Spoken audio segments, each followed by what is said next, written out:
आमिर और Shaheen who is best? अक्सर लोग ये सवाल पूछते हैं और मुझे समझ नहीं आता कि लोग ये सवाल क्यों पूछते हैं।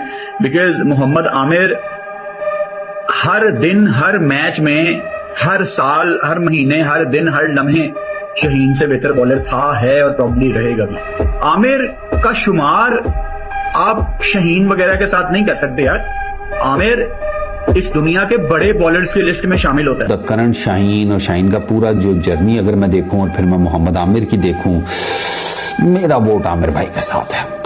आमिर भाई बहुत खोचल बॉलर है यार, बहुत खोचल बॉलर है वो। मतलब इन अ वे के उसे पता है कि मैंने ना क्या गेंद करनी है, कैसे करनी है, कहां पर करनी है, किस बैट्समैन के अगेंस्ट क्या क्या करना है, ईच एंड एवरीथिंग वो पक्का पकाया है। आमिर भाई से काफी कुछ चीजें सीखी है जब पाकिस्तान टीम में भी थे। और